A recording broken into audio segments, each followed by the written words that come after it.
Congratulations on the film. I've got to say, when I came out of it, my mouth was absolutely dry. Really? Yeah. That's stressful. Seriously, yes, definitely. Good. And I have to confess, I'm sort of an age where I can vaguely remember the events, just sort of vaguely in the back of my mind. I wondered how much, though, you knew about the events before you were approached to be in the film. I knew about them. I mean, I really remember seeing a day in September upstate New York in, I think it was the late 90s when it came out. And then I saw the movie Visions of Eight. I was always a big fan of, and I actually had a poster of in my office. I've seen that poster. Yep. Over your shoulder. You have. On a Zoom. You have. Yeah. But I didn't even really think about it when the piece was brought to me. I didn't, Visions of Eight's another documentary about this. It's hard to know what's, it's always been in my mind is what it feels like, but I don't know when I learned about it. I think it's just been around. I think we're both sports fans, and I'm a big Olympics fan. I really look forward to them. London Olympics, one of my favourite 2 weeks of my life. Sydney was a great Olympic. I love Olympics. Paris this year. But Montreal was the first Olympics I remember. So I sort of do gauge life by certain Olympics, But 72 is just a bit too. I was 3, it's not conscious. No. But if you like the Olympics, you grow up being aware of that Olympics and what happened. Yeah, we're both big fans of sport. Yeah, that's I kind of live for sport, really, So. to consume it. And you're both playing real people who were there at the time. Yeah.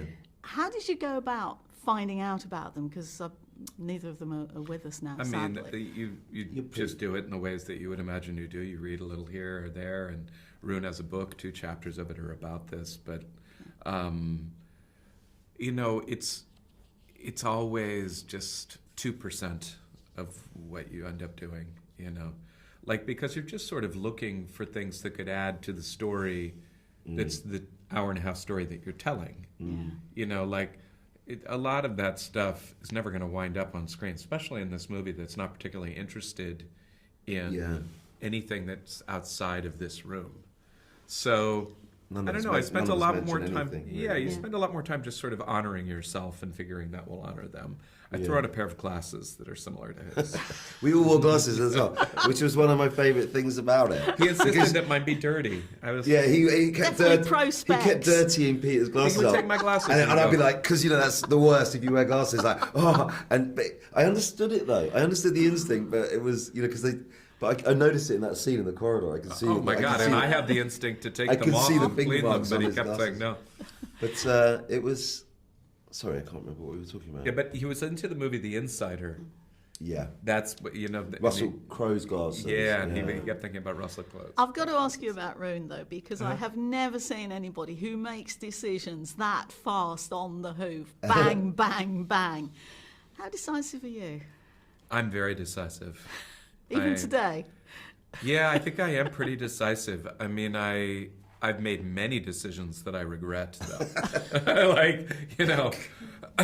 Part of being decisive is the walk away 5 minutes later where you go, don't turn around and change your mind, even though it's the wrong decision. Just keep going. See, I'm not decisive. Yeah, my wife and her brother are the least decisive people I've ever met. I'm not. Well, my girlfriend's the worst I've ever met, so it makes me feel decisive. Okay. But then I get with other people, I'm like, no, I'm not. But when I've made it, I don't regret it. You see, so it's agonising. Marv, though, shoots very much straight from the hip, and he has some fairly sort of intense moments with John Magaro's character. I wondered what it was like to prepare for scenes like those. That scene, for example, with John, I remember.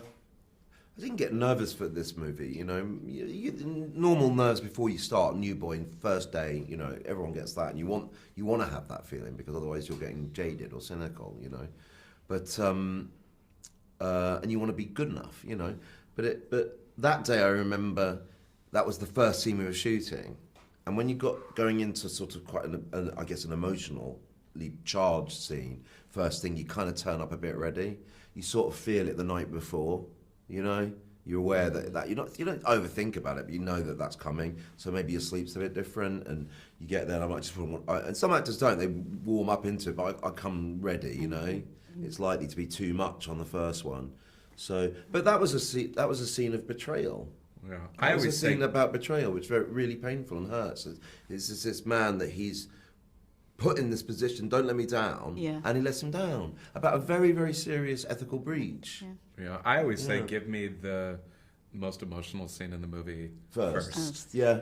Because I will have the most energy. Yeah, you do get depleted. That sounds ridiculous, but you do. And I always find, especially with a scene like that, for example, the first three, you're going to start repeating it after that. It's going to start to get a bit, you're reaching for it, but it's not the first couple of the ones where, and scenes. Laughter, you only get one go at laughter, I think.